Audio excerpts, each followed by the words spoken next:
Oh, we started. We're on. We're live. Hello. Hi, everyone. Hello, you guys. Ruby here. And Allie. Nice to see you. Happy Saturday. Today we're going to be teaching you guys how to make your own treats at home. Probably seems a little weird that your favorite dog treat company is teaching you how to do this, but we love you guys. And we know that times are tough. Your dogs need treats. And so we want to show you exactly how to do it. Ready to do this? We are ready. We have all of our handy dandy necessities that are needed. We have our air dryer. This is a Weston. I'm not sure, where can you purchase these? Amazon. Yeah, there are a few different brands that we like. We like the Weston, the Excalibur. We like, can't remember the name of all the brands, but the dehydrators these days are pretty easy to come by. One thing that I personally like to look for when we are purchasing a dehydrator is that it goes down to 135 degrees or lower. For those of you that want to air dry at home, this one has a dial right on the top, which we'll show you when we get started here. But feel free to ask any questions, tune in, make sure you're saving this for later. We want you guys to learn how to make your treats and your chews at home. Today, we're only doing treats, but that's okay. You can ask your questions and we'll give you some tips. Yeah, tips and tricks. We're actually here at the Real Dog Kitchen. And if you guys are local to San Diego, we do have a pop-up right now. Savannah's outside. She has a bunch of specials. I saw some secret shop items. I know she is having some $8 items as well. So those are only going to be available when you come to the pop-up at the kitchen. And, you know, she is also offering some kitchen tours. Yes. If you come right now, you could probably crash our live. Yes. All right. You guys ready to do this? Cool. We're ready. This is Allie's first time making treats. So I'm hopefully going to coach her through it and not make too many mistakes and be as clear as possible. First, to start off with the things that you need, like we said, we have our dehydrator, one that goes at least down to 125 if you can find one. If not, usually you'll find one that goes between 135 and 200. Got my cutting board, a nice sharpened knife. We've got a silicone brush, which is going to be used with our coconut oil to line the grates. And I've got some gloves and then our treats of choice. So you picked up pork heart. This is a 1.2 pound tray of 2 different pork hearts. And then pork liver, which is about 1.25 pounds. This is probably the maximum that we're going to be able to fit in there. I've done this one a few times, and usually I can fit between 3 to 4 pounds. But she also got some capelin. Those are Aspen's favorite. Yes. Dehydrated. I'm sorry, not dehydrated. Air dried or raw.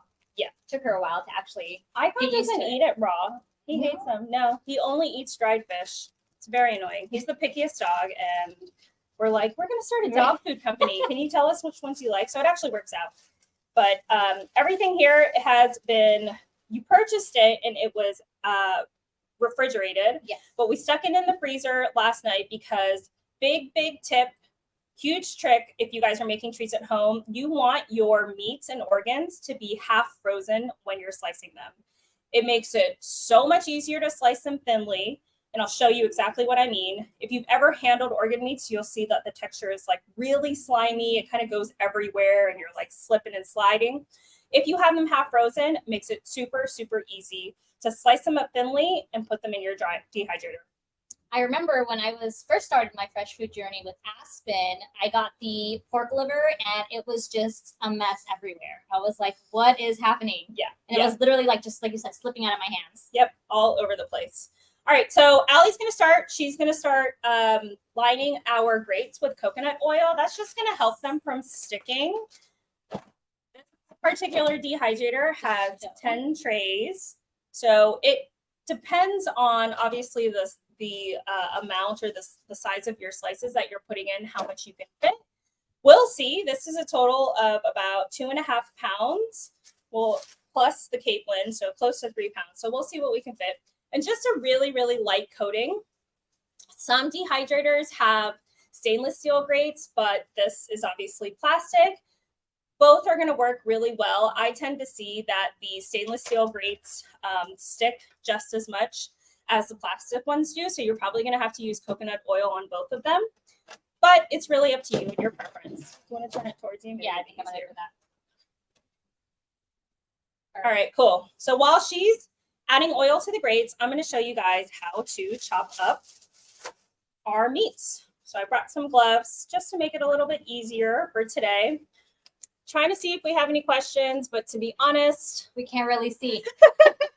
I'll go around right now when I'm done coating these just to kind of check. I didn't wear my contacts today, and I can't find my glasses. I'm beginning to think you did that on purpose. All All of Super's there, she couldn't see. I'm like, somebody's waving to me. I'm like, I don't know. Like, Ruby, Can't this see person's them. saying hi. She's like, I cannot see them. All right, so we're gonna do the heart first. Just cut right in there. Absolutely love heart because it's a great source of taurine. So taurine and heart is something that you want to add into your meals as frequently as possible. And it's very rich, goes a long, long way. We're actually live on Facebook and Instagram, hence why I'm trying to manage both camera angles here. But this is one heart. And what I'm going to do, let's see if I can get the camera just a little bit closer. Yeah. I'm gonna go ahead and move it for it right now. Yep. So there's our heart. And I want to slice it in about 2 to 3 millimeters thick. You're like, what does that mean? I know inches. So like I'm over here breathing down her neck. That's okay. It's about 1/4, and you can see like, oh, it's so much easier to slice. This is a muscle meat. I'll show you guys in just one second. So it's not as like slippery and slidey, but it just is so much easier to slice when it's half frozen. So about that thick. I'd say a centimeter. Is that more helpful? Thin. Yeah. Yeah. Super thin. And one thing to remember, the thicker the slices, the longer it will take to dry. The thinner the slices, the shorter it will take. So Allie's going to keep oiling these grates. I'm just going to chop up the rest of this pork heart real quick. And then I'm going to add it onto the grates right over there. Like I said, this is about 1.25 pounds of pork heart.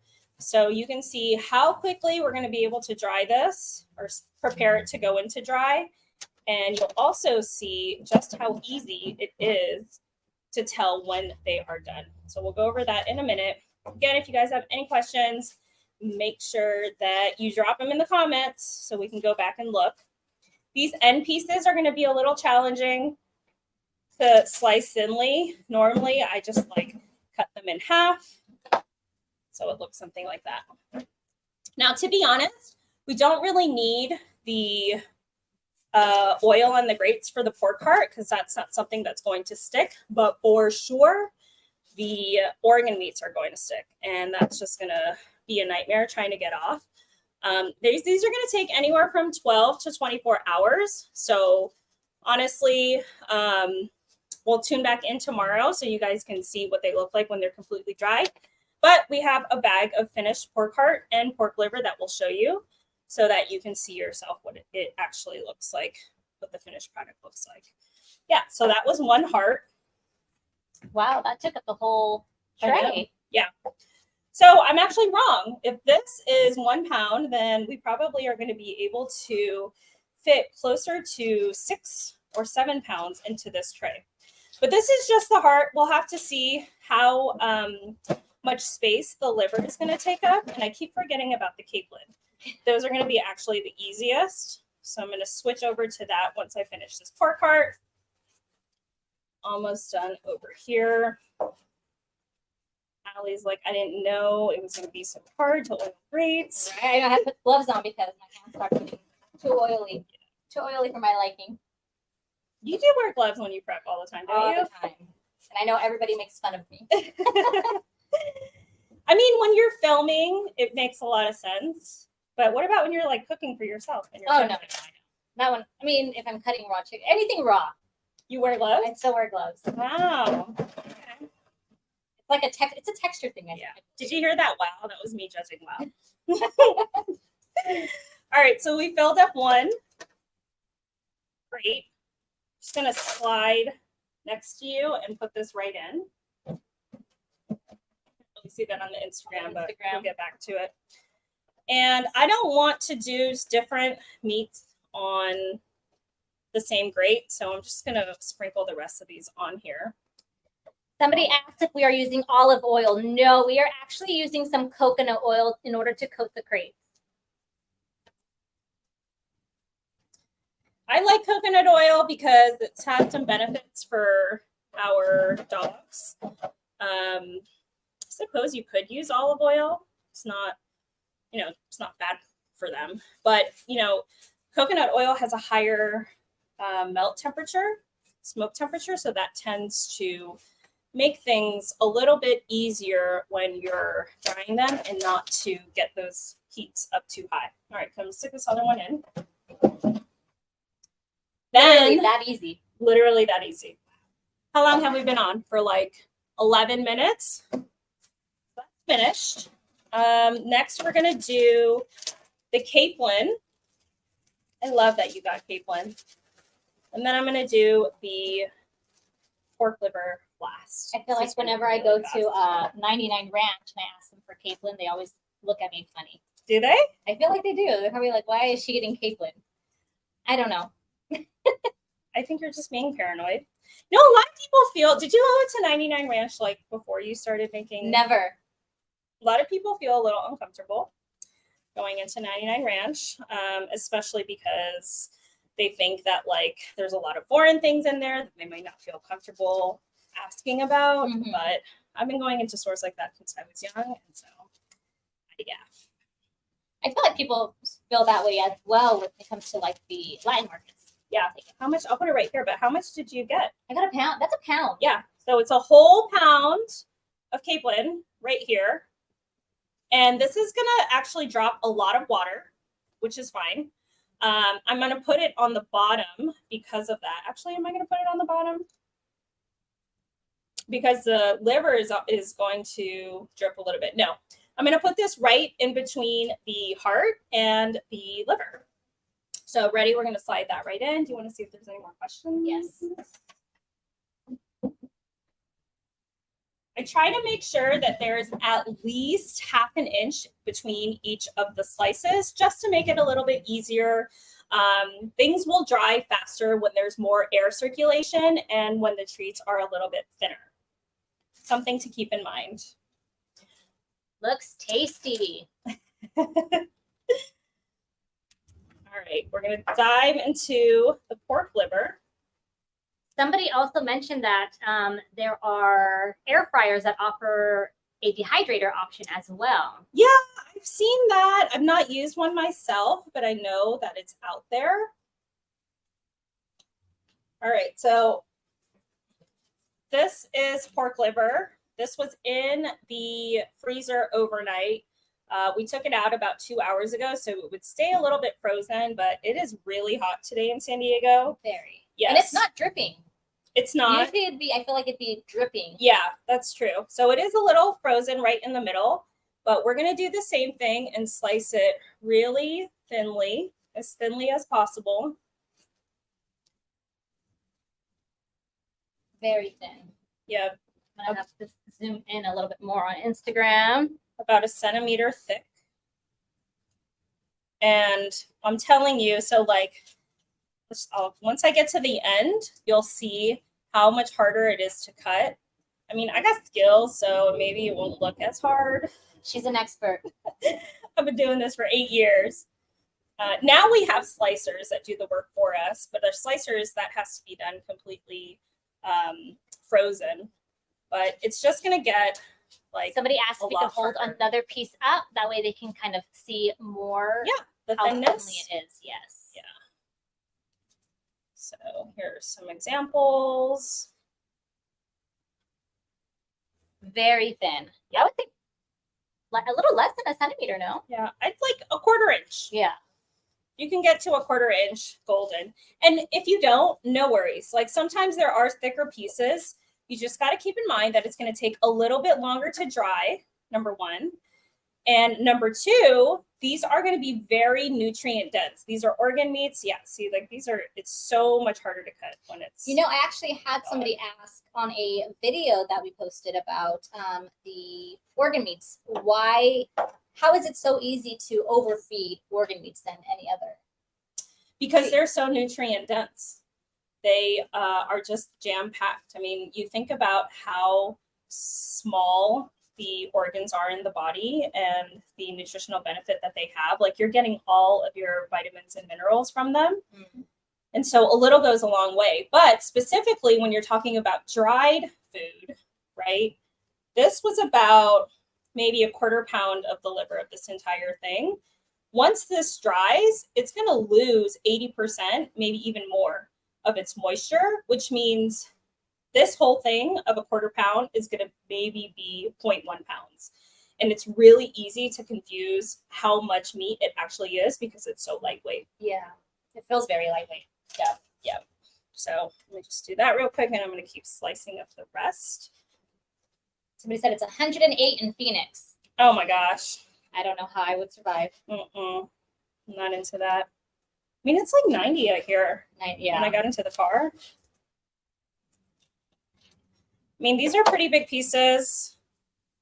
I forget that I have an abnormal size dog. So these are icon size.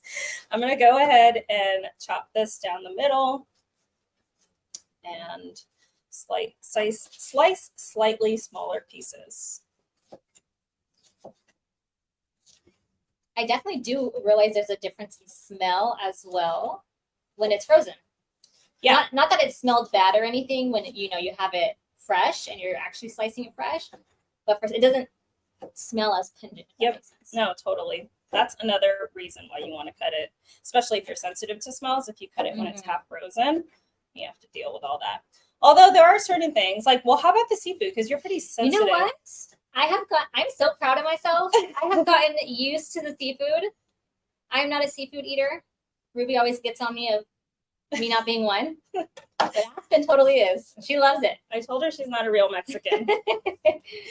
Yeah, see, I cut these a little bit too thick, and we'll just have to deal with that. It means that those pieces are going to take a little bit longer to dry. Not that much longer, but just a little bit longer. Now, does it matter if some of the pieces are overlapping?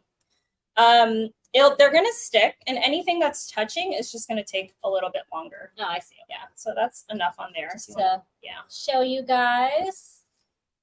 And probably not going to fill this entire thing up. Oh, yeah. Yeah, they fall. Just throw that on here. And so basically with an entire 3 pounds of food, I've saved a little bit for something else that we got to do later. The 3 pounds of food are fitting on. We don't want that to happen again. Half of the dehydrator. You guys can't see this on Instagram. Yeah. So we are going to put the rest of the grates in just because the way that this works is it takes in air circulation, and so it's not closed off, but we have to put in all the grates so that it's not going to be basically retaining any of the heat from drying. So let me come around on the other side, and I can do that. Just put all the rest of the grates in? Yeah.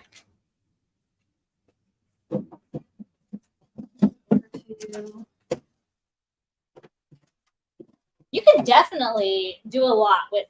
Yes. Yeah. I think more like 7, maybe 8 pounds.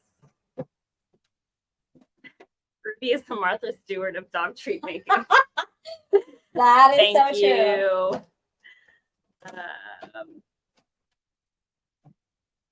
Cool.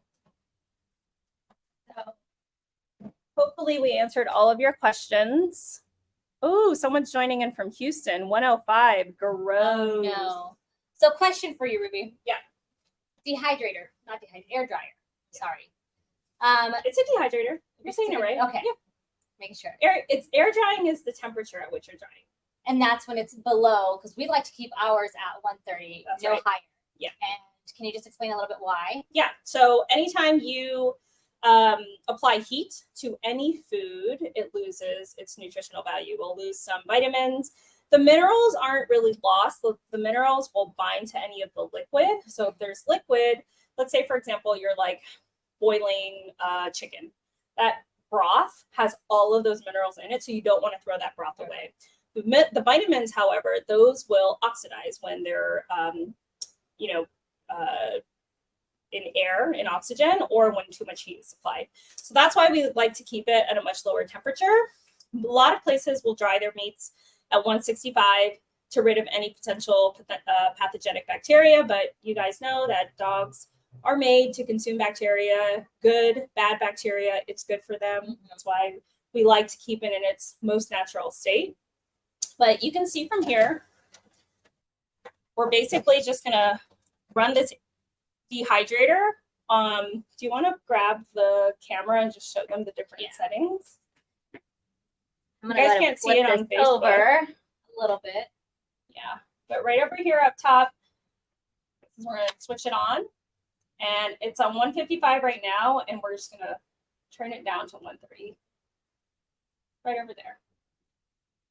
So this particular batch, if we dry at 135, because it's not completely full, it'll probably dry anywhere from 14 to 18 hours. If it was completely full, I would say it would take closer to 24 hours. You want to dry like items together. So if you're using treats, you want to do all treats. If you use chews as well, put the chews together. If you put them all together, it's going to dry at different temperatures. And so you don't want the treats to sit in there while you're waiting for the chews to dry as well. Keep in mind, like I said, the thicker the cut, the longer it's going to take to dry. The thinner, the shorter it's going to take. If you choose to dry at 160 or 165 at a temperature like that, because you're more comfortable or because you just don't want to wait 24 hours for it to dry, that temperature will dry between 8 and 12 hours. So I'm going to get these out of the way real quick so we can show you. So I have seen people really quick going off of these. I've seen people putting them outside. Yeah, because is that necessary? I mean, it depends how sensitive you are to the smell.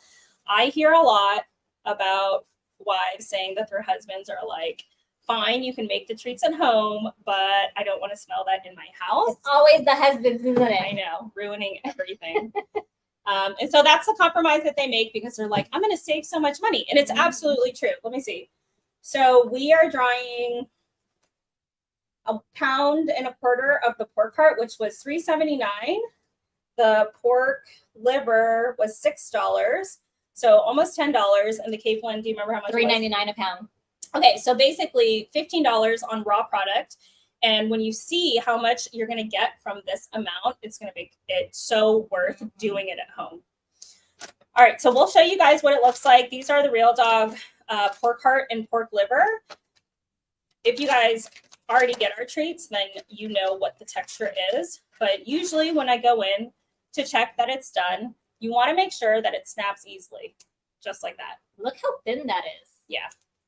And this shrinks. So it was even thicker when it was originally sliced, and now it's a lot thinner. So you want to hear that big snap.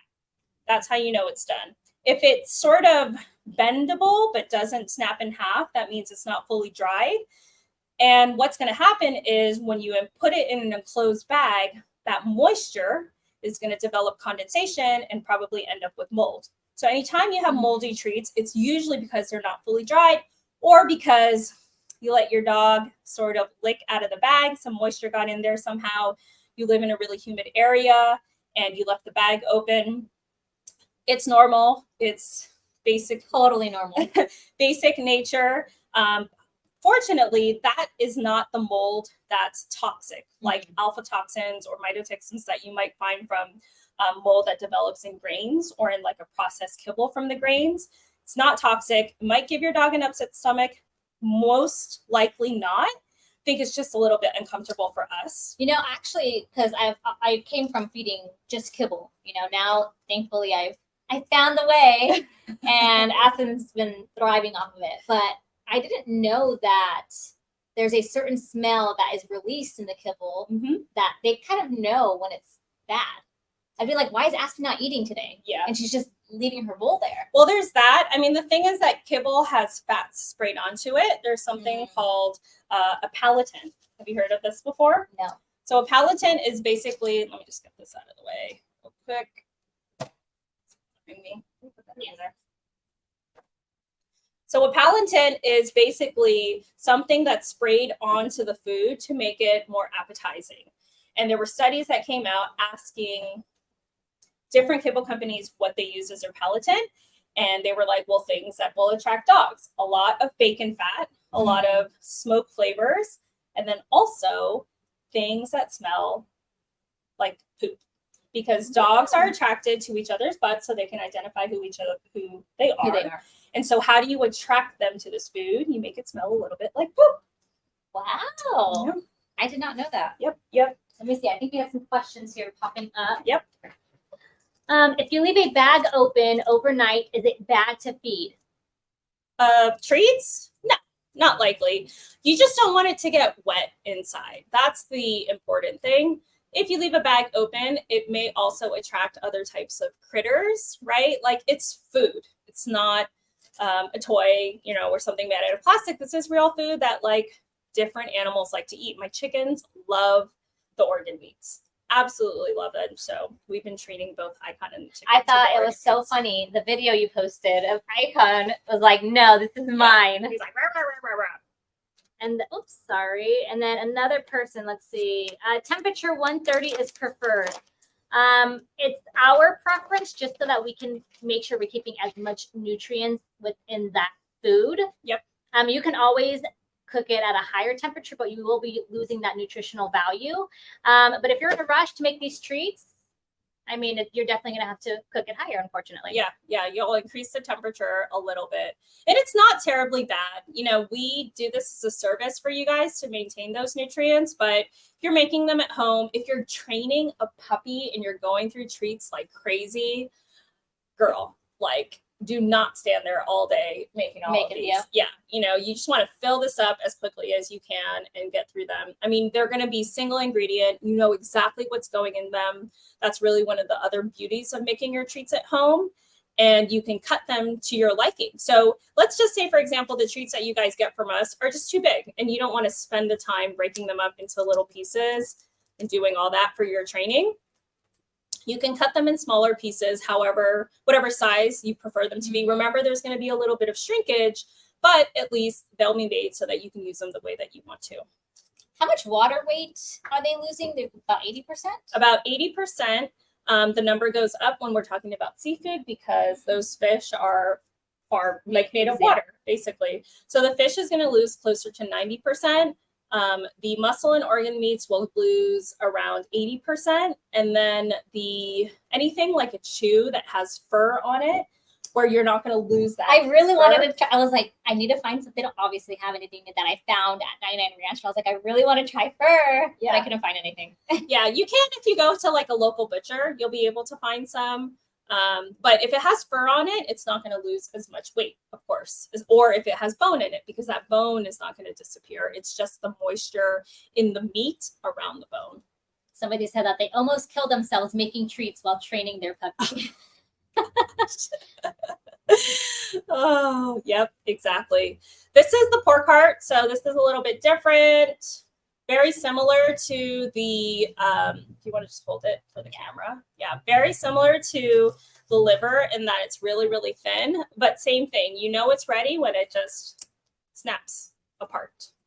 Somebody asked, for chews, such as a rolled pigskin, how can we tell when that is done? It's going to be similar. So especially with the chews, because there's going to be a little bit more fat. And fat is a great thing because it basically is a natural preservative. It protects things like even oxygen from getting in. So they take a little bit longer to dry. When we're talking about a pigskin, you want it to be really, really firm. You don't want to be able to bend it. If you bend it and there's oil still coming out, that means it's not ready. If you're talking about something else, like say a chicken foot or a duck foot or a duck wing, so those have some skin on the outside and they're going to be really, really tough. You can bend it. You're never going to be able to break it in half. unless you have your dog's jaws. But you know that it's done when you can bend it. It shouldn't be malleable. It should be really, really firm.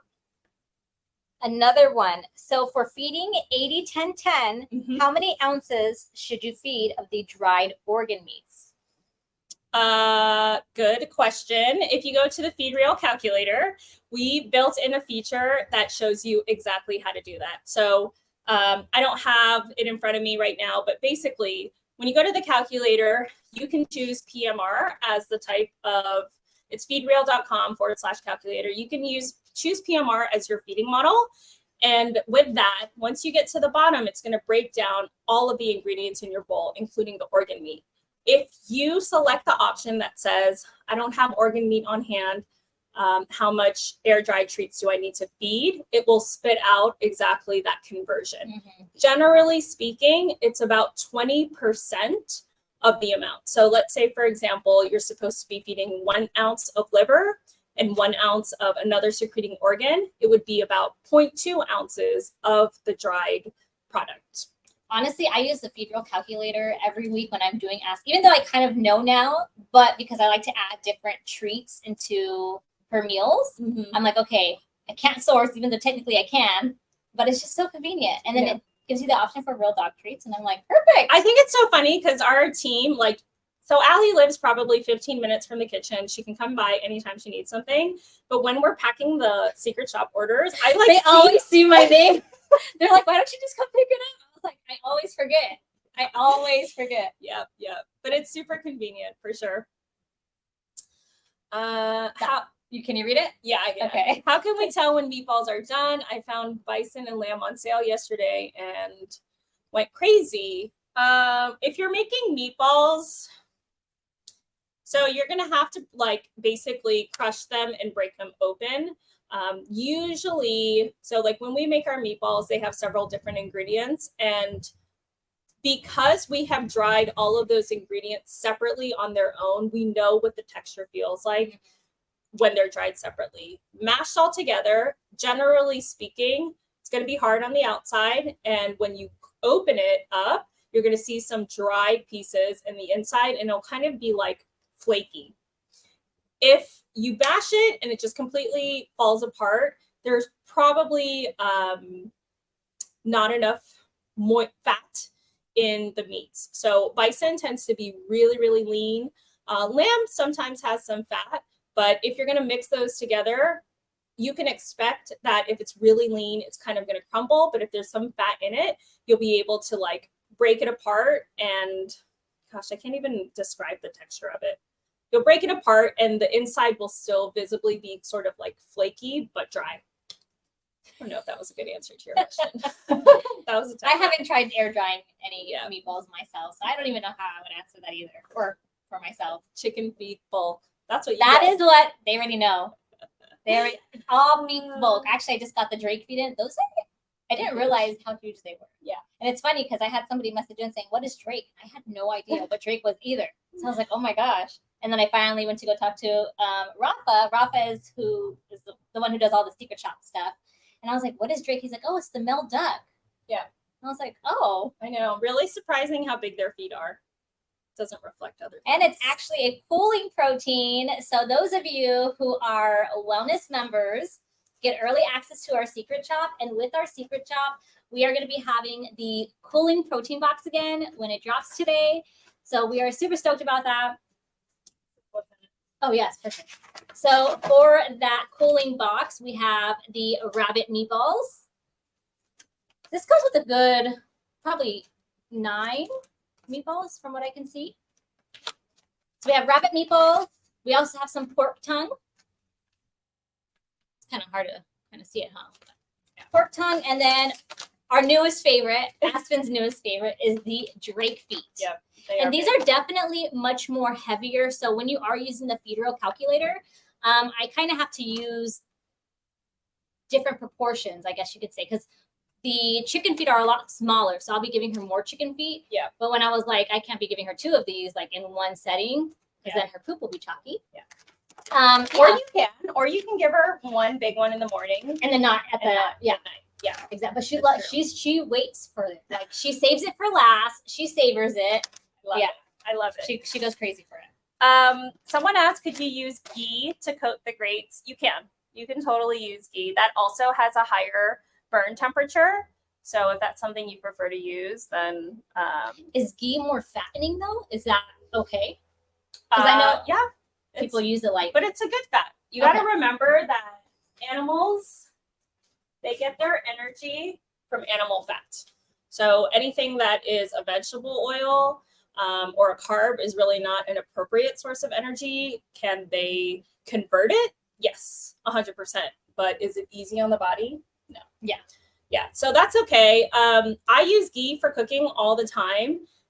I think it can be very expensive. And so since we're just coating the grates simply so that they don't stick, I probably wouldn't use ghee for that reason. It's just not a good use of it. But you could if you prefer to use that over coconut oil, 100%. What if somebody wants to use like a Pam? I don't personally use Pam, but I know like that's just sitting in everybody's cupboard. Yeah. Is that something that will harm the dog in any way? I mean, I know they're putting all these other ingredients that are nasty in most dog treats. I don't even know what's in Pam. I haven't used it for years. It's like I think it's a vegetable oil. Is it? I think so. Wow. Yeah. Or But they have shortening? so many additives in it because it's a spray. Maybe so. That's what I was Maybe so. reading about. I mean, you can give it a shot if you're comfortable feeding whatever is the ingredients in that food and it works, like it doesn't stick. You can also try not putting anything on the grates and see what happens. what that's like. We have always used the plastic trays on our dehydrator, not the stainless steel ones. I think the stainless steel ones are a little bit thinner, so it makes it easier for things to come off, but it also makes it a little bit harder to clean. So, you know, pros and cons. Somebody asked if we're going to be having any bison lung again because their dogs are crazy for it. I do think bison lung is coming on the menu in 2 boxes. We just got a bison delivery. We have a ton of scapula. We got bison scapula, a little bit of trachea. We got so many duck heads. Those are my favorite. Love the duck heads. We ordered 2,000 pounds of duck heads and they sent 3,000. So you can expect those to be in the secret shop in bulk bags. And then we also got a ton of duck wings. So yeah. Are they the newer shaped ones? Because I remember there was the zigzag ones and now there's just a 2-point one. Yeah. Okay. We've always had the zigzag ones. It was this last order that they sent the two. There's the meat supply world is nuts right now. Like there are certain things that companies have bought futures on, including the Pizzle, which is one of our most popular super chews. But basically what that means is a company can go to a processing facility and basically say, I'm going to buy all your Pizzles for the rest of the year. And a company that's making those would absolutely love it, of course, because they want secure sales. But what that means for the rest of us, when we're buying a few hundred pounds here and there for our boxes as they rotate through, we literally can't get them until next year. So we're just seeing some really weird things, like they'll find duck heads, but they won't have the tongues, or what? Yeah, they take the tongues so the out? tongues were taken out of one of the cases of duck heads that I saw, and I was like, I just got ripped off. Wow. They did not disclose that because duck tongues are really, really popular in cat treats, believe it or not. Wow. And I think they're probably also a delicacy in like Chinese cooking. I can't say. Oh no, I've had duck tongues. They're tasty. They're good. But they should have told us. So I'm like, I want 30 cents for every single 30 cents back. Yeah. I think we got all the questions. Yeah, I believe those are all of them. Oh, ferns, tendons. I know the tendons have been gone for a long, long time. I'm sorry. I don't know if they're ever coming back. We ask about them. I think about you, Val, all the time, especially with those ostrich tendons. But I don't know if they're coming back anytime soon. If they do, or if at least we can get like a small order of them, you'll definitely find them in the secret shop. But yes, bison lung is coming back soon. Don't you worry. And if you guys have the membership, you can order individual bags of bison lung. Just shoot us a message and say, I want to get 5 bags of bison lungs with that membership. We'll send it to you off cycle. So it doesn't have to be when your box renews. All right. So we will check on these tomorrow. We'll show you what it looks like, but you know what the final product looks like if you've ever gone in our pork heart or our pork liver. Hopefully, Or our Cape Lynn. Cave Lynn. If you guys give it a shot to dry your own treats at home, tag us. We would love to see and support you on that journey and answer any questions you might have. And hopefully you start saving some money. And We're all about balling on a budget over here. yep, bowling on a budget. All right, guys, we'll catch you later. Thanks for tuning in. Bye. Have a good rest of your weekend. And don't forget, make sure you get your Feed Rail Summit tickets. If you haven't scored them already, we want to see you here in San Diego. Bye.